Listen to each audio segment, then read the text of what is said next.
কোরআন তিলাওয়াত না শিখলে যে গুনাহ হবে। ইসলামের গুরুত্বপূর্ণ রোকন নামাজ আদায়ের সঙ্গে কোরআন তিলাওয়াতের গভীর সম্পর্ক। কারণ নামাজে কেরাত পড়া বা কোরআন থেকে সর্বনিম্ন ৩ আয়াত পরিমাণ তেলাওয়াত করা ফরজ। কোরআনের এমন একটি অংশ যা শিক্ষা করা ফরজ। এজন্য একজন মুসলিমের উপর কোরআনের এমন একটি অংশ শিক্ষা করা ফরজ যা দিয়ে সে নিজে নিজে পুরো নামাজ আদায় করতে পারে।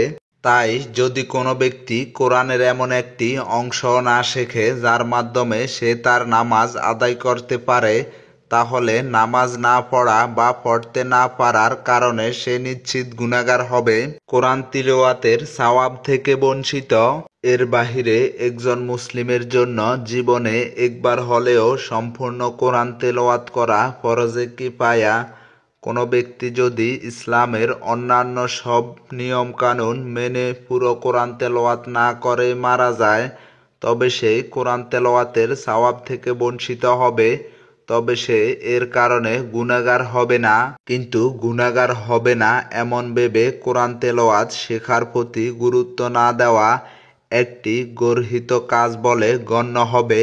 কারণ হাশরের ময়দানে বান্দার নেক আমল, নামাজ, রোজা, হজ, যাকাত, দান সাদকা সহ ইবাদতের একটা আকৃতি থাকবে এবং বান্দার মুক্তির জন্য সেগুলো পথ প্রদর্শক হবে। এসবের মাঝে কোরআনের ভূমিকা থাকবে বেশি। পরকালে কোরআনের সুপারিশ। নবীজি সাল্লাল্লাহু আলাইহি ওয়াসাল্লাম বলেন, কোরআন ও রোজা আল্লাহর কাছে সুপারিশ করবে। রোজা বলবে, আমি তাকে দিনের বেলায় পানাহার ও মনের খায়েশ মেটানো থেকে বিরত রেখেছিলাম। কোরআন বলবে, আমি তাকে রাতের ঘুম থেকে বিরত রেখেছিলাম। অতএব আমাদের সুপারিশ কবুল করুন। তখন আল্লাহ তাআলা সুপারিশ কবুল করে নিবেন। মুসনাদে আহমদ। নবীজি সাল্লাল্লাহু আলাইহি সাল্লাম বলেন, তোমরা কোরআন পড়ো, কেননা তিলাওয়াতকারীদের জন্য কোরআন সুপারিশকারী হিসাবে আসবে। সহিহ মুসলিম, হাদিস নাম্বার ৮০৪। নবীজির জীবন চরিত্রই ছিল কোরআন। এছাড়া মুমিনের হেদায়েতের জন্য প্রিয় নবী হযরত মুহাম্মদ সাল্লাল্লাহু আলাইহি ওয়াসাল্লামের উপর পবিত্র কোরআন অবতীর্ণ করেছেন আল্লাহ তাআলা। মানুষের জীবনে কোরআনের বিধান বাস্তবায়নে পুরো জীবন ব্যয় করেছেন প্রিয় নবী সাল্লাল্লাহু আলাইহি ওয়াসাল্লাম। তার জীবনযাপন ও জীবন চরিত্রই ছিল কোরআন। উম্মুল মুমিনিন হযরত আয়েশা রাদিয়াল্লাহু তাআলাকে নবীজি সাল্লাল্লাহু আলাইহি ওয়াসাল্লামের চরিত্র সম্পর্কে জিজ্ঞাসা করা হলে তিনি বলেছিলেন, জেনে রেখো, পুরো কোরআনই হলো রাসূলুল্লাহ সাল্লাল্লাহু আলাইহি ওয়াসাল্লামের চরিত্র, অর্থাৎ তিনি ছিলেন আল কোরআনের বাস্তব নমুনা। মুসনাদে আহমদ, হাদিস নাম্বার ২৫,৮১৩।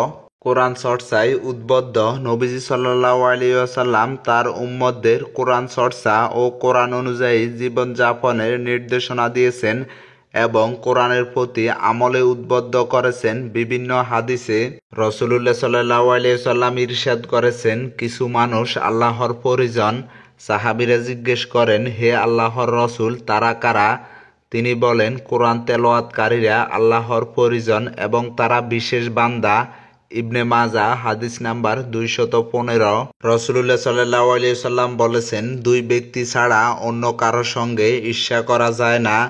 এক ব্যক্তি যাকে আল্লাহ তাআলা কোরআন শিক্ষা দিয়েছেন এবং সে তা দিনরাত তিলাওয়াত করে, আর তা শুনে তার প্রতিবেশীরা বলে, হায়, আমাদের যদি এমন জ্ঞান দেওয়া হতো যেমন অমুককে দেওয়া হয়েছে, তাহলে আমিও তার মতো আমল করতাম। অন্য ব্যক্তি যাকে আল্লাহ সম্পদ দান করেছেন এবং সে সত্য ও ন্যায়ের পথে সম্পদ খরচ করে, এ অবস্থায় দেখে অন্য এক ব্যক্তি বলে, হায়, আমাকে যদি অমুক ব্যক্তির মতো সম্পদ দেওয়া হতো, তাহলে সে যেমন ব্যয় করেছে আমিও তেমন ব্যয় করতাম। সহিহ বুখারী, হাদিস নাম্বার ৫০২৬। প্রতিদিন কতটুকু কোরআন পড়বেন? আলেমদের পরামর্শ হলো, প্রতিদিন হাফেজ নন এমন ব্যক্তি এক পারা কোরআন তেলাওয়াত করা উচিত, যেন মাসে এক খতম হয়ে যায়। আর হাফেজদের ৩ পারা তেলাওয়াত করা উচিত। যারা কোরআন না পড়তে পড়তে এমনভাবে ভুলে যায় দেখেও পড়তে পারে না, তাদের ব্যাপারে হাদিসে কঠিন শাস্তির ধমকি এসেছে। তারা কিয়ামতের দিন অঙ্গহানি অবস্থায় আল্লাহর সঙ্গে সাক্ষাৎ করবে। আবু দাউদ, হাদিস নাম্বার 1474। সহিহ শুদ্ধভাবে কোরআন তিলাওয়াতকারীর মর্যাদা। তাই যারা কোরআন পড়তে জানে না তাদের শেখার চেষ্টা করতে হবে।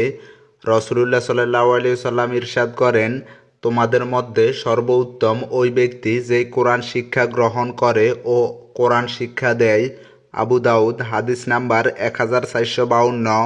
আরও ইরশাদ হয়েছে, যারা সহিশুদ্ধভাবে কোরআন তেলাওয়াত করে তারা নেককার সম্মানিত ফেরেশতাদের সমতুল্য মর্যাদা পাবে এবং যারা কষ্ট সত্ত্বেও কোরআন সহিশুদ্ধভাবে পড়ার চেষ্টা ও মেহনত চালিয়ে যায় তাদের জন্য রয়েছে দ্বিগুণ সওয়াব। আবু দাউদ হাদিস নাম্বার 1458। কোরআন না শেখার ক্ষতি। যে কোরআন শেখা থেকে বিমুখ থাকে পরকালে তার জন্য দুর্ভাগ্য অপেক্ষা করছে।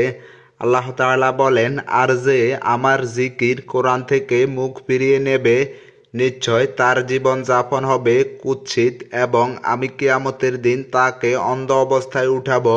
সে বলবে, হে আমার রব, কেন আপনি আমাকে অন্ধ অবস্থায় উঠালেন অথচ আমি তো ছিলাম দৃষ্টিশক্তি সম্পন্ন।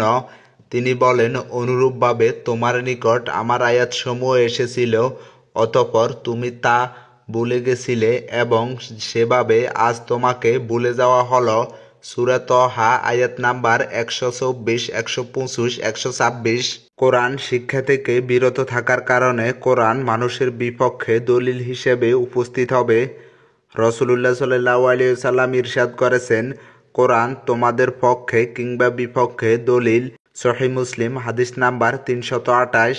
কোরআন শিক্ষা না করার কারণে জাহান্নামে যেতে হবে বলে হুঁশিয়ারি উচ্চারণ করেছেন নবী করিম সাল্লাল্লাহু আলাইহি ওয়াসাল্লাম। তিনি বলেছেন, কোরআন সুপারিশকারী এবং সুপারিশ গ্রহণযোগ্য, সুতরাং যে ব্যক্তি কোরআনকে সামনে রেখে তার অনুসরণ করবে কোরআন তাকে জান্নাতে নিয়ে যাবে, আর যে ব্যক্তি একে নিজ পশ্চাতে রেখে দেবে কোরআন তাকে জাহান্নামে নিক্ষেপ করবে। সহিহ ইবনে হিব্বান হাদিস নাম্বার 128।